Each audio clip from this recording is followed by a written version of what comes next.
అందరికీ నమస్కారం. నేను doctor Abhilash, consultant laparoscopic hernia surgeon from Apollo spectra hospitals, Gachibowli, Kondapur. ఈ వీడియోలో మన హెర్నియా సిరీస్లో భాగంగా మనం ముందు వీడియోస్లో హెర్నియా ఎందుకు వస్తుంది, రకాలేంటి, open surgery versus laparoscopic surgery and hernia surgery తర్వాత తీసుకోవాల్సిన జాగ్రత్తల గురించి మాట్లాడాము. ఈ వీడియోలో మనం అసలు హెర్నియా సర్జరీలో వాడే పరికరాల గురించి, మెష్ అనేది ఏంటి, టాకర్ అనేది ఏంటి, వాటిలో ఎన్ని రకాలు ఉంటాయి, ఏది బెస్ట్ ఏది వేస్ట్ అనేది కొంచెం పైన డిస్కస్ చేసుకుందాం. So let's start the video. So ఇప్పుడు మీకు కనిపిస్తున్నవన్నీ కూడా మనం లాప్రోస్కోపిక్ హెర్నియా సర్జరీలో వాడే పరికరాలని చెప్పవచ్చు. దీంట్లో మెయిన్లీ మనకు రెండు విషయాలు ఉన్నాయి. ఒకటి మెష్ అనేది ఉండడం జరిగింది. మెష్లో కూడా మనకు గజ్జల్లో వచ్చే హెర్నియాలో ఒక రకమైన మెష్ వాడతాము, కడుపు దగ్గర బొడ్డు దగ్గర వచ్చే వాటిలో వేరే రకమైన మెష్ వాడతాము. అండ్ మెష్ అనేది ఒక పేపర్ లాగా ఉంటుంది అండ్ అది బాడీలో అమర్చుకున్న తర్వాత ఆ మెష్ అనేది బాడీలో అదే పార్ట్లో ఉండాలి తప్ప అటు ఇటు కదలకుండా ఉండడానికి మనకు టాకర్స్ అనేది కూడా ఒకటి ఉండనే ఉంది. సో మనకి ఈ పిక్చర్లో కనపడేది ఏంటి అంటే మెష్ ఒకటి అండ్ టాకర్స్ అనేది ఒకటి. ఈ టాకర్స్ వల్ల ఉపయోగం ఏంటి అంటే మనం బాడీలో అమర్చుకున్న మెష్ అనేది అటు ఇటు కదలకుండా ఒకే పొజిషన్లా ఉండేలా హెల్ప్ చేసేదే మనకు ఈ టాకర్స్. ఇది ఎలా పనిచేస్తుంది అంటే ఒకవేళ గోడకి మనం ఒక వాల్ క్లాక్ పెట్టాలి అంటే ఏం చేస్తాము, ఒక చిన్న స్క్రూ లాంటిది పెట్టి ఆ వాల్ క్లాక్ని కనెక్ట్ చేయడం జరుగుతుంది. అదేవిధంగా మన కండరాలకి ఈ మెష్ని ఫిక్స్ చేయడానికి ఈ టాకర్స్ అనేవి హెల్ప్ అవుతూ ఉంటాయి. సో వీటిలో ఏ మెష్ ఎప్పుడు వాడతాము అండ్ ఏ కంపెనీ మెష్ అనేది కొంచెం డీటెయిల్గా చూపిస్తాం. సో ఇప్పుడు కనిపిస్తున్న వాటిలో మనకు ముందరుండేవన్నీ మెషెస్ అంటాం, ప్లస్ నా చేతిలో ఉన్నవన్నీ కూడా రకరకాల మెషెస్. అండ్ ఈ పెద్ద బాక్సులు ఏవైతే కనిపిస్తున్నాయో వాటినే టాకర్ అంటాం. అంటే ఇప్పుడు మీరు కూడా గమనించినట్లయితే ఈ టాకర్ గన్ అనేది బాగా పొడుగ్గా ఉంటుంది అండ్ ఈ టిప్ అనేది చిన్నగా ఉండి ఈ టిప్లో నుంచే మనకు ఒక స్క్రూస్ టైప్లో వాటిని టాకర్స్ అనేది అంటం జరుగుతుంది. ఈ టాకర్స్ వల్లనే మనం మెష్ని కండరాలకి ఫిక్స్ చేయడం అనేది జరుగుతుంది, కుట్లు అనేవి లేకుండా.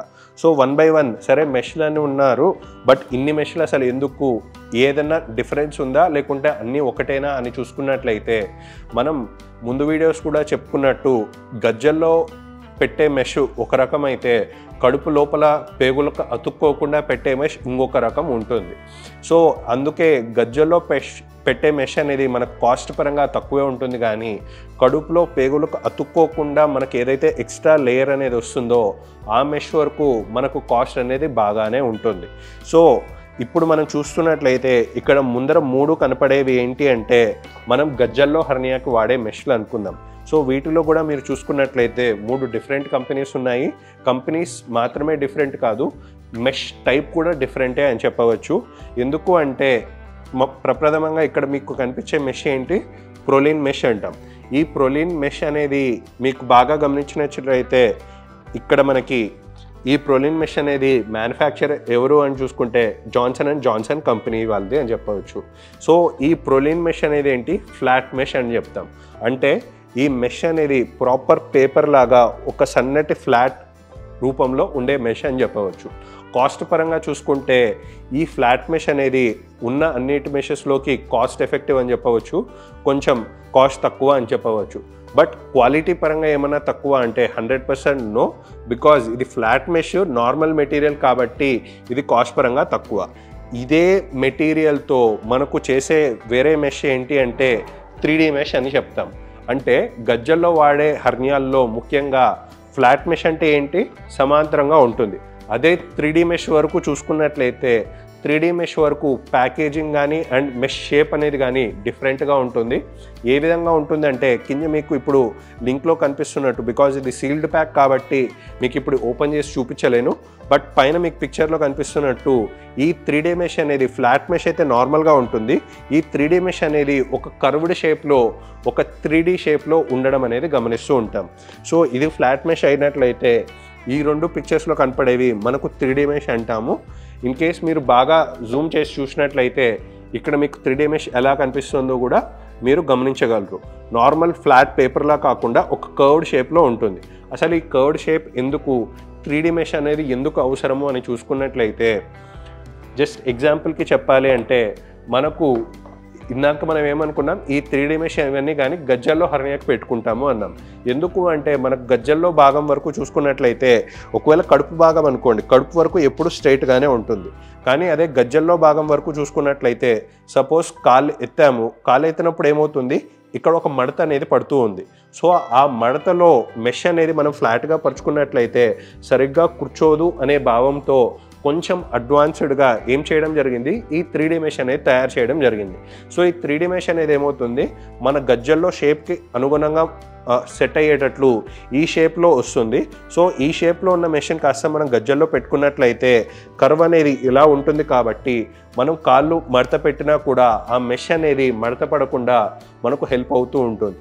సో అందుకే కాస్ట్ పరంగా చూసుకున్నట్లయితే ఈ 3 మెష్లు ఒకే మెటీరియల్తో చేసుకున్నప్పటికీ కూడా షేప్ పరంగా అండ్ ఆ ఫర్మ్నెస్ పరంగా డిఫరెన్స్ వస్తుంది. కాబట్టి ఈ నార్మల్ ప్రొలీన్తో మెష్తో పోల్చుకుంటే ఈ 3D మెష్ అనేది మనకు కాస్ట్ పరంగా డబుల్ త్రిబుల్ కాస్ట్ కూడా ఉంటుంది.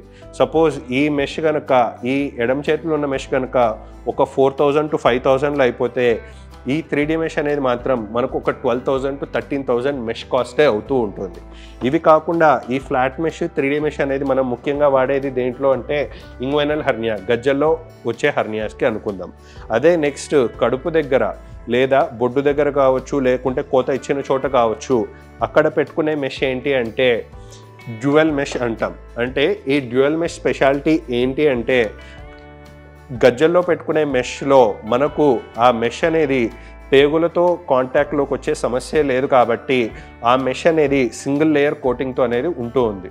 అదే మనం కడుపు దగ్గర పెట్టుకునే హర్నియాల్లో మనకు డ్యూయల్ మెష్ అంటాము. ఈ డ్యూయల్ మెష్ అనే దాంట్లో 2 కోటింగ్స్ అనేవి ఉంటాయి. ఒక కోటింగ్ వచ్చి మన కండరాలకు అతుక్కునేటట్లు ఉంటే, ఇంకొక కోటింగ్ వరకు ఈ పేగులు అనేవి ఈ మెష్కి అతుక్కోకుండా ఉండడానికి ఒక సపరేట్ ఫిల్మ్ లేయర్ అనేది ఒకటి వస్తూ ఉంటుంది. ఆ అడిషనల్ లేయర్ అనేది రావడం వల్లనే దీన్ని డ్యూయల్ మెష్ అని అనడం జరుగుతుంది.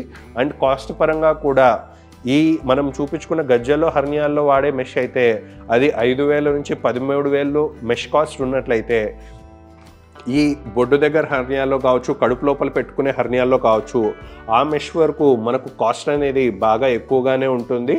ఈ మెష్ అండ్ కాస్ట్ కూడా మీకు ఈ వీడియో చివరిలో మీకు ఒక్కొక్క కంపెనీ పరంగా మీకు ఫొటోస్తో సహా ఎంఆర్పితో సహా కూడా డిస్ప్లే అవ్వడం జరుగుతుంది. బట్ ఈ మెష్ కాస్ట్ కూడా ఎంత అవుతుంది అని చూసుకున్నట్లయితే మనం సైజ్ బట్టి కూడా మనకు మెష్ కాస్ట్ అనేది మారుతూ ఉంటుంది. సపోజ్ ఇక్కడ మీరు కనుక గమనించినట్లయితే ఈ మెష్ సైజ్ ఎంత అంటే 15 సెంటీమీటర్స్ అండ్ ఈ మెష్ కూడా సర్క్యులర్గా ఉంది అని చెప్పుకుంటాం.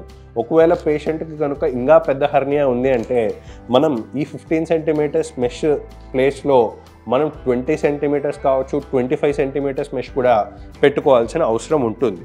సో ఇదొక కంపెనీ డ్యూయల్ మెష్ అయితే మనకు అనేక రకమైన మిగతా కంపెనీస్ కూడా ఉన్నాయి.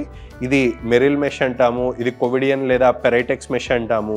ఇవి కంపెనీస్ వరకు డిఫరెంటే కానీ క్వాలిటీ వరకు ఇవన్నీ కూడా బెస్ట్ క్వాలిటీవే అని చెప్పవచ్చు. అదేవిధంగా మనకు హెల్తియం అనే కంపెనీ నుంచి కూడా ఇంకొక మెష్ అనేది కూడా ఉండడం జరుగుతుంది. సో ఇవన్నీ కూడా మనకు క్వాలిటీ పరంగా సేమే అండ్ మెటీరియల్ పరంగా కూడా ఆల్మోస్ట్ సేమే ఉంటాయి. బట్ కాస్ట్ పరంగా కంపేర్ టు నార్మల్ మెష్ ఇవన్నీ కూడా ఈ డ్యూయల్ మెష్ అనేది మనకు 40,000 ప్లస్ కాస్ట్లోనే ఉంటూ ఉంటాయి. ఈ మెష్ అనేది వాటితో పాటు మనం ఈ మెష్ అనేది బాడీలో ఎలా అమర్చుకోవడం జరుగుతుంది అంటే 15 సెంటీమీటర్ల మెష్ ఉన్నప్పటికీ కూడా మనం ముందు వీడియోస్లో కూడా లైవ్ హర్నియా సర్జరీ జరిగేటప్పుడు ఎలా మెష్ బాడీలోకి ఇంట్రడ్యూస్ చేస్తామో చెప్పడం జరిగింది. సో ఈ మెష్ అనేది మనకు పేపర్ లాగా సన్నగా ఉంటుంది కాబట్టి ఆ మెష్నే ఒక పేపర్ రోల్ చేసినట్టు చేసేసి మనకు 1 సెంటీమీటర్ హోల్ ద్వారా బాడీలోకి ఇన్సర్ట్ చేసి మళ్ళీ లోపలికి పంపించిన తర్వాత ఈ మడత పెట్టిన మెషిన్ కాస్త మళ్ళీ అన్ఫోల్డ్ చేయడం అనేది జరుగుతుంది జనరల్లీ. అండ్ వన్స్ బాడీలో మనం మెష్ని అన్ఫోల్డ్ చేసి మనకు ఎక్కడైతే హర్నియా ఉందో ఆ హర్నియా ఉన్న చోట మెష్ని పెట్టుకున్న తర్వాత ఆ మెష్ అటు ఇటు కదలకుండా ఉండడానికే మనకు ఈ పరికరాలు అనేవి హెల్ప్ అవుతూ ఉంటాయి. వీటిలో కూడా మనకు ఒక్కొక్క కంపెనీ బట్టి ఒక్కొక్క ట్యాకర్ అనేది ఉంటూనే ఉంటుంది. అండ్ ఈ ట్యాకర్స్ మనం వాడేవి కూడా అబ్జార్బుల్ ట్యాకర్స్ అంటాం. అంటే వన్స్ మనకి బాడీలో మెష్ అనేది కండరాలకు అతుక్కున్నది అన్న తర్వాత మళ్ళీ అతికించడానికి ఇదేం అవసరం లేదు కాబట్టి ఈ ట్యాకర్ అనేది మెష్ అనేది బాడీలో అతుక్కునేంత వరకు ఉంటుంది. వన్స్ అతుక్కోగానే ఈ ట్యాకర్ అనేది నిదానంగా కరిగిపోతూ మాయమైపోతుంది కాబట్టి వీటిని అబ్జార్బుల్ ట్యాకర్స్ అంటాం. ఈ ట్యాకర్ కాస్ట్ కూడా మనకు సుమారు ఒక 32,000 పైనే ఉంటుంది. ఈ ట్యాకర్ అనేది ఉండడం వల్లనే మనకు బాడీలో అమర్చుకున్న మెష్ను కూడా మనం కుట్ల ద్వారా కాకుండా ఈ ట్యాకర్ అనేది ఫైర్ చేయడం వల్ల ఆ మెష్ అటు ఇటు కదలకుండా అదే పొజిషన్లో పదిలంగా ఉండడానికి మనకు ఈ ట్యాకర్స్ అనేది హెల్ప్ అవుతూ ఉంటుంది. ఈ మెష్ మనం ట్యాకర్స్ పెట్టుకోవడం వల్లనే ఇంకొకసారి హర్నియా రాకుండా, హర్నియా సర్జరీ అనేది ఫెయిల్ అవ్వకుండా మనకు బెస్ట్ రిజల్ట్స్ అనేవి జరుగుతూ ఉంటాయి. మన అపోలో హాస్పిటల్లో మనం చేసేది డే కేర్ సర్జరీస్ అంటాం. అంటే పేషెంట్ అడ్మిషన్ అయిన టైం నుంచి డిశ్చార్జ్ అవ్వడానికి ఒక్కరోజు సమయం అనేది సరిపోతుంది. అండ్ మనం లాప్రోస్కోపీ లేదా కీహోల్ సర్జరీస్ ద్వారా చేస్తూ ఉంటాం కాబట్టి ఈ ఎక్విప్మెంట్స్ అన్ని వాడడం వల్ల మనకు రికవరీ అనేది సూపర్ ఫాస్ట్గా ఉంటుంది. మీకు గనక మీరు హైదరాబాద్కి వచ్చి ఫర్దర్ ట్రీట్మెంట్ తీసుకోవాలి అనుకుంటే కింద ఇచ్చిన హెల్ప్ లైన్లో మీరు కాంటాక్ట్ అవ్వగలరు. అండ్ లొకేషన్ కూడా మనకు డిస్క్రిప్షన్లో షేర్ చేయడం జరిగింది. Thank you.